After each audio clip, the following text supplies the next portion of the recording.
Brachos Daf Samach Aleph begins with a discussion of the proper faith one must have in HaKadosh Baruch Hu. From there, it moves into a discussion about the Yetzer Hara and how a person has one and how it functions. More then refers to the creation of Adam and Chava, how each one was created and how one was taken from the other.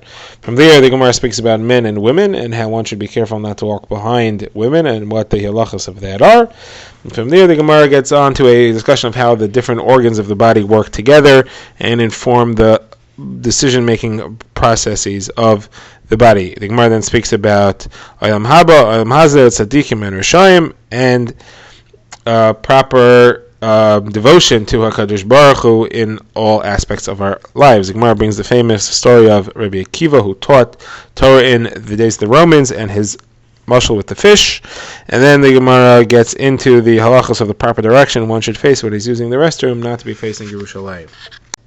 The Gemara was in the middle of a discussion about the fact that everything Hashem does is for the good, and the Gemara had said not to complain, and now the Gemara adds a thought. Rav Huna says in the name of Rav, the name of Rav Meir, a person should always minimize his complaints, his questions to HaKadosh Baruch Hu, because it says, the pasuk says, Al taval al picha v'libcha yamar lahaitzi dora lefnei alekim ki alekim b'shamayim v'ata ala aretz alkein yud v'recha ma'atim.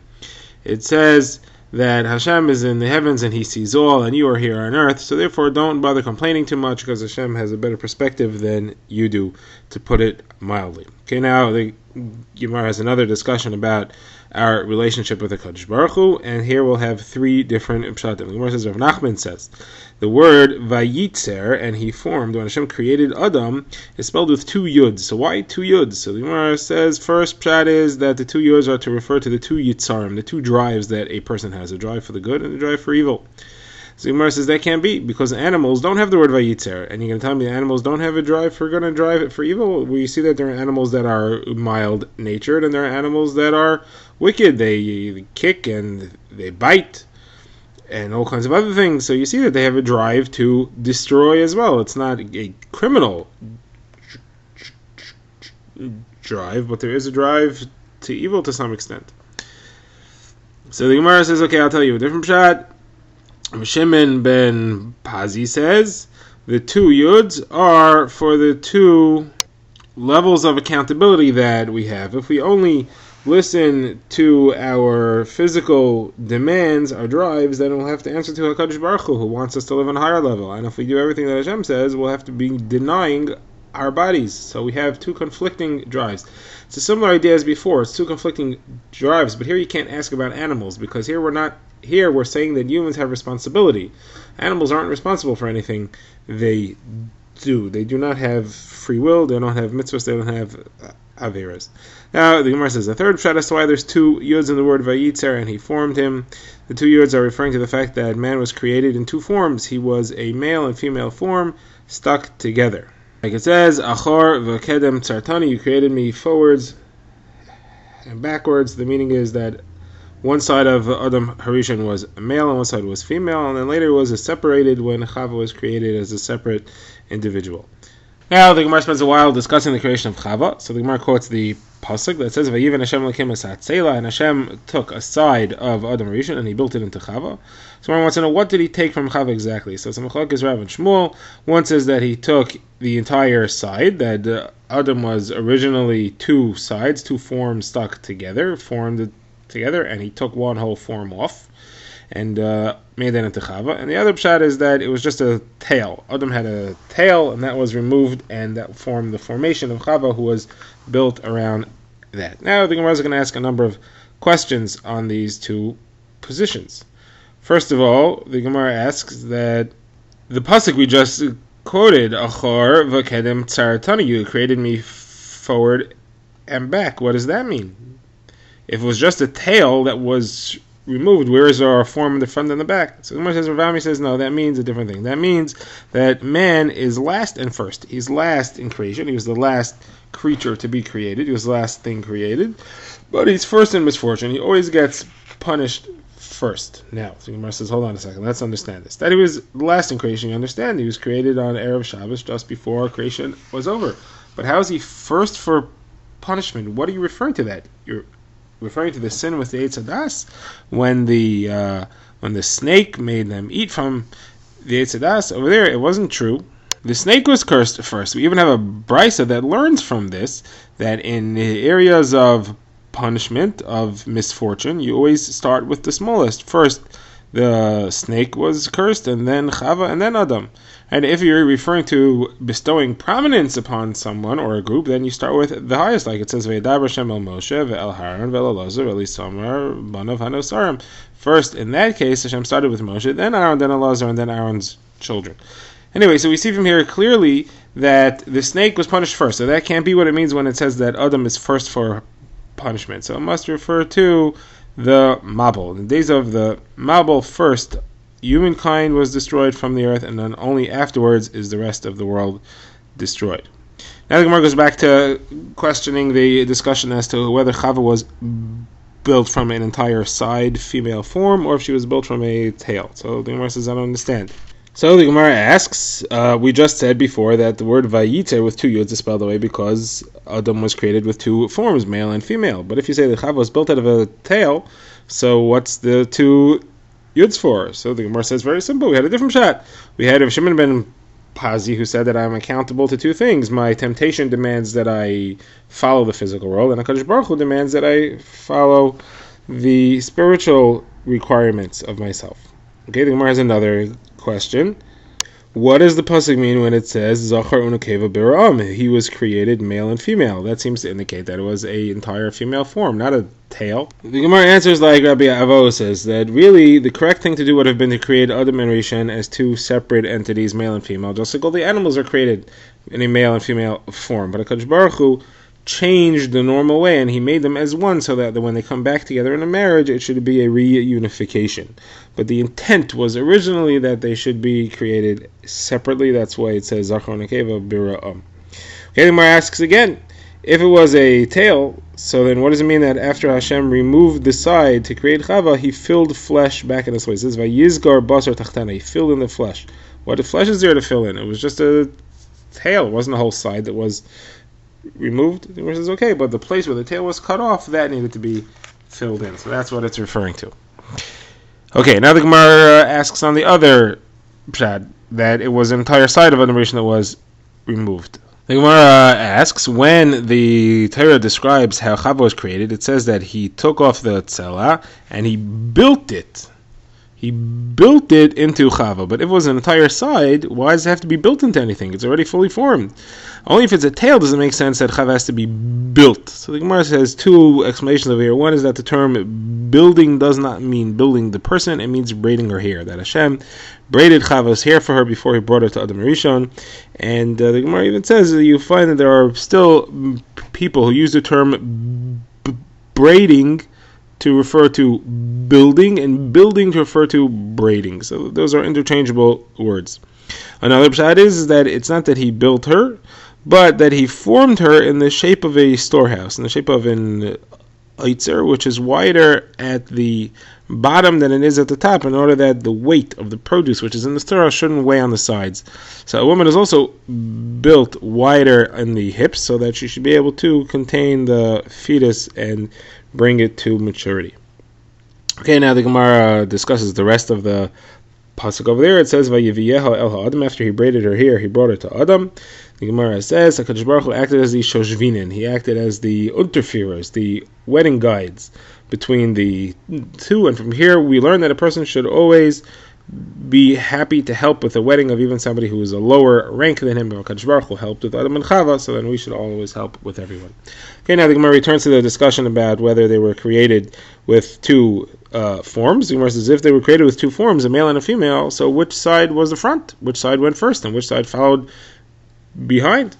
So the Gemara says it's logical that Adam went first, the male side went first, and the female side followed after, because a man is not supposed to walk behind a woman. It's halacha. A man should never walk behind a woman, and the reason for that is that it's not tzinua. He could see the form of her body as she walks, and it's not something that we should put ourselves in a position to be exposed to. Now, this Gemara says that this applies even to one's own wife, but over there, the reason is not because of the female figure. Okay, so now the Gemara finishes discussing this halakha. The Gemara says if you're in a situation where there's a woman walking in front of you and you're stuck, you can't do anything about it, like it's on a bridge or something, so you should walk to the side so you're not directly behind her and try to get ahead of her, or try to get in a different lane altogether. And then the Gemara says whoever walks behind a woman when she's walking through a river or through a stream, so on him is he's no share in the world to come, because there's a particular exposure there because she's going to lift up her skirts in order to avoid the water. Once on the subject, the Gemara adds another situation in which a person may take advantage of a woman in this way. The Gemara says that somebody who counts out money from his hand to a woman's hand, and he's doing that in order to delay the interaction so that he can stare at her. So even if he has Torah and mitzvahs, even on the level of Moshe, he will not get out of Gehenim so fast, because that is a terrible thing to do, to take physical advantage of somebody like that. Okay, now the Gemara continues on the subject of walking behind women. The Gemara says that Rav Nachman says that Manoach was the father of Shimshon. Manoach was told by his wife that she had seen a malach, or some sort of figure, he wasn't sure what, who announced that she's about to have a child, and the angel came again, and the Gemara says that the pasuk, which says that Manoach walked behind his wife, it says Vayelech Manoach acharei ishtay, he walked behind his wife. Obviously that shows that he was in Amaretz, he was not learned, he was not aware of this halacha. So the Gemara says that's true, but hold on a second. But Shmuel's father was a Talmid Chacham. Shmuel's father Elkanah, it says Vayelech Elkanah acharei ishtay, and Elkanah followed his wife. And even Elisha, it says Elisha followed the Isha Hashunamis, he went Vayelech acharei, he went behind her. Obviously, in all these cases, it doesn't literally mean that he stepped in her footsteps just behind her. It means that he followed her suggestion, or he followed her instructions. So here also can mean the same thing. So the Gemara accepts that, but the Gemara says that according to Rav Nachman, who said that Manoach was really a fool, and he took it literally, not only was he a fool who didn't know halacha, he didn't know his basic Chumash class. Because if you learn Rivka, when she went with Eliezer, it says, Rivka walked behind Eliezer. So you see that even in basic Chumash, you could see that the woman is supposed to go behind the man and not allow the man to be walking behind her. And the Gemara continues on this. The Gemara says that Rabbi Yochanan says it's preferable to walk behind a lion than it is to walk behind a woman. A lion can only present a physical danger, but walking behind a woman puts yourself in a spiritual challenge. Now, it's better to walk behind a woman than to walk behind an idol, and it's better to go behind an idol than to go behind the shul when people are in the middle of tefillah. We had this earlier in the Masechta. You should not be outside the shul if it's time for minyan. You should be inside. But again, this halacha only applies if you're not carrying anything, because then it's clear that you're just on your way to set it down. It's also if there's no other entrance to the shul that it's a problem. If there's another entrance, then somebody who sees you walking by will assume that you're on the way to the other entrance. And it's also where you're not riding a donkey, because if you're riding on a donkey, there's no problem, because everybody will understand you can't leave the donkey alone. And it's also, of course, if you're not wearing tefillin, it's also not a problem, because you're obviously not somebody who is repulsed by the idea of tefillah. You're even wearing tefillin yourself. And now the Gemara goes back to the discussion of the Yetzer Hara, which we had begun way back, and the Gemara says that the Yetzer Hara is like a fly. It sits between the gateways of the heart and is attracted to evil, to corruption and death. Like it says, Shemen Rokeach, Zvuv Maves Yavish Yabia Shemen Rokeach, flies of death corrupt and putrefy perfumed oil. The Yetzer Hara is a naturally evil entity, and it's attracted to rot and decay. And Shmuel says, no, it's like chita.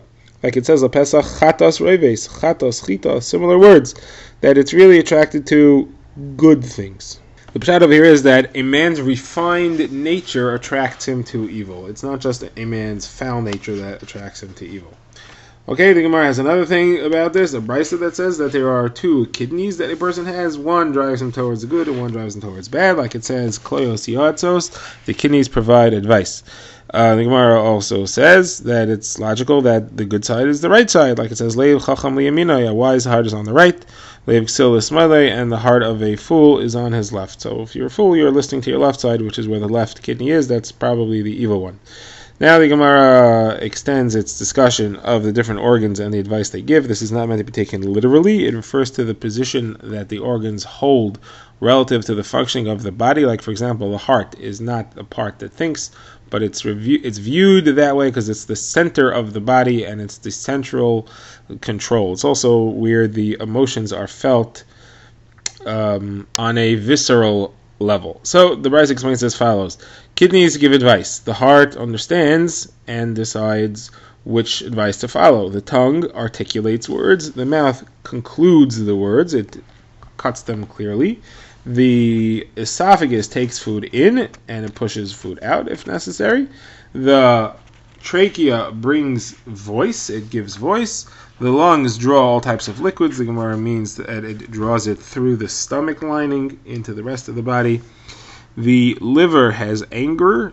The liver becomes upset. It causes aches of all sorts until the gallbladder drops a drop of gall into it and calms down. The spleen laughs. The Rishonim explain that means that it cleans the blood. The korkavan, which is the stomach of a bird, serves the function of grinding food. The actual stomach itself, the keva, the fourth, that creates sleep. This is understandable. After a good full meal, people feel sleepy. The nose wakes people up by sharp breaths and by smells, wakes you up. Now the Gemara says that should the one which causes sleep wake you up, and should the one which wakes you up cause sleep, meaning they should reverse their roles, then the person would not do well physically. It would be very unhealthy. Then the Gemara has another brisa which says that if they both cause you to be awake, or if they both try to cause you to be asleep, the person will pass away immediately. Okay, now back to the discussion of the Yetzer Hara. The Gemara says that Rabbi Haglili says that tzaddikim are totally ruled by their Yetzer Tov. Like it says, Libi chal b'kirbi, my heart is empty within me, I have no more Yetzer Hara. Rishayim, on the other hand, evil people are totally ruled by their Yetzer Hara. Like it says, Na'um peshel rasha b'karav libi, ein pachad l'kim b'neged einov. My heart says, my evil speaks to the wicked, there is no fear of God before his eyes.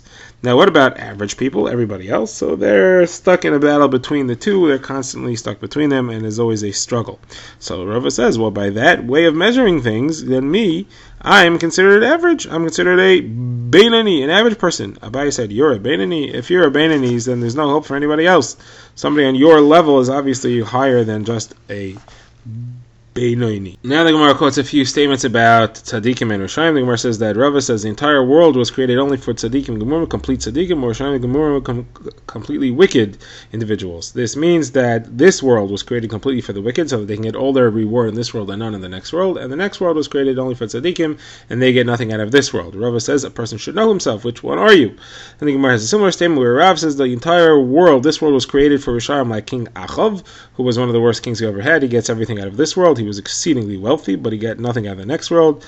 And on the other hand, tzaddikim like Rav Chanina ben Daisa got everything out of the next world, but in this world they had nothing. The Gemara recalls elsewhere that all he ate was a measure of cheruvim, that's vaksar, for an entire week. Okay, now the Gemara goes back to the Mishnah. The Mishnah had said, and you should, we explained the psukim that says, if you have to Hashem aleikecha, b'chol levavcha, v'chol nafshcha, v'chol me'idecha. The Gemara says, what's the point in saying all these three? Whichever one is the most important, we should say that, and then we'll know that you should serve Hashem with everything else as well. The Gemara says, because there are different people with different value systems. There are some to whom their life is most important, and some to whom their money is most important. Now, obviously, that's not the Torah's hashkafa. To us, life is more important than anything else.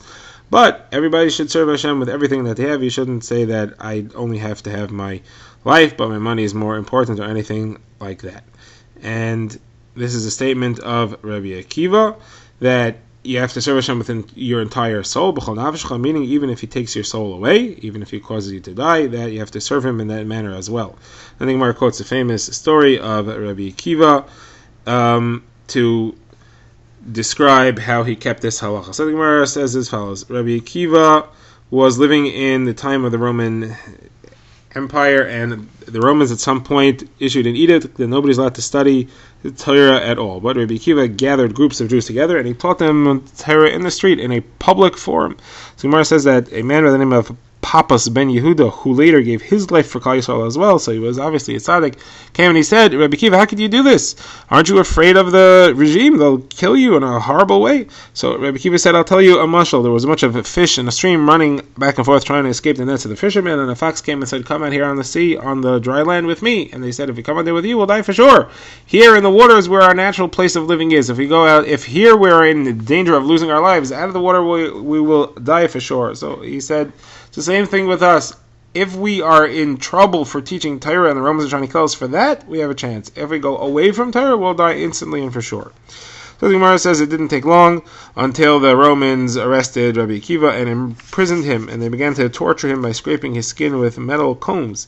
After a while, Papas ben Yehuda himself, who had the original conversation, was locked up and put in the prison cell next to Rabbi Akiva. And Rabbi Akiva said, what are you doing here? He said, Akiva, you are lucky that you at least were arrested for teaching Torah. I was arrested for nonsense. Now, there's a machlokes rishonim what this nonsense is. One version is that he was arrested for not answering Rabbi Akiva with his mashal, and the other one is that he was trying to save Klal Yisrael. The daughter of the emperor had been murdered, and Jews were being accused of it, and he volunteered to take the punishment even though he wasn't the one who committed the crime. So he was arrested for something he did not do, but it was a tremendous mitzvah. Anyway, the time came to execute Rabbi Akiva, and it was the time of Krishma, and they were scraping his skin off with iron combs, and he was saying Shema, and he started to laugh with joy. So the student said, how could you be laughing now? At this point, they're scraping off.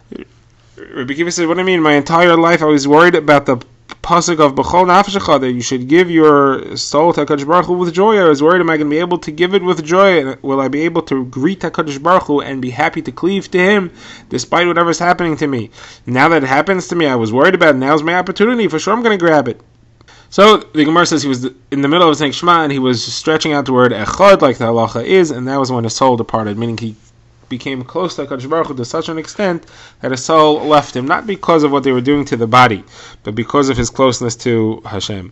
The Gemara says that a voice came out of Shemayim and says, fortunate are you, Rabbi Akiva, that you are pure in every way, and your soul departed with the word echad. Well, now the Gemara says that the Malachim came to Hashem and they said, how could you do this? This is the reward for tzaddikim.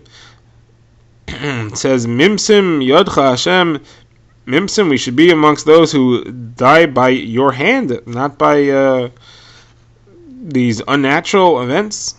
We should die of old age. So the Gemara says that Hashem answered them and they said, that they really have a tremendous portion in the world to come. A voice then came out of Shemayim and said, Ashrecha Rabbi Akiva, lucky are you, Rabbi Akiva, fortunate are you that you are prepared to go straight into Olam Haba. Okay, now the Gemara goes back to the halachas in the Mishnah, where we said that a person should not behave foolishly or frivolously or lightheadedly facing the gate of the Heichal, the Beis HaMikdash.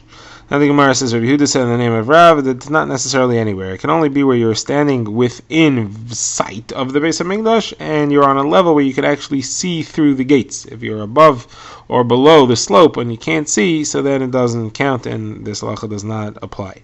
Gemara adds other halachas here. It also has to be that there's no fence blocking your line of sight, and also has to be that the Beis HaMikdash is actually standing. The Gemara now moves into a similar halacha, which is which direction should one be facing while he's relieving himself in the restroom. Now, when he's going to be doing that, he exposes himself both directly in front of him and directly behind him.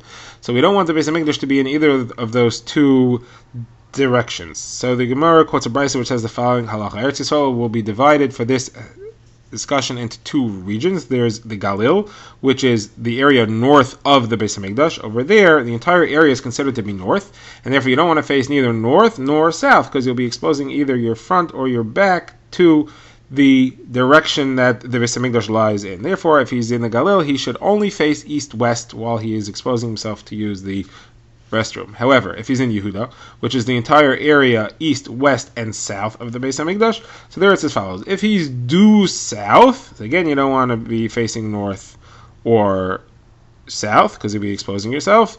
You want to be facing east-west. However, if you are not due south, you're off to the sides, to the southeast or the southwest, or the east or west of the Beis HaMikdash, there he should only expose himself in a east-west manner, and not in a north-south manner. Okay.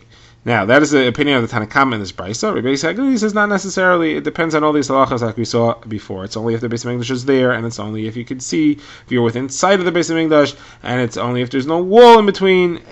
All these halachas apply. It's only if if those halachas aren't all there, you can face in any direction you want. And the Gemara brings the third opinion. The Chachamim would say, no, those halachas don't apply. It's also in all circumstances. So the Gemara asks right away, that's the same as the first opinion. What's the difference between the third and the first?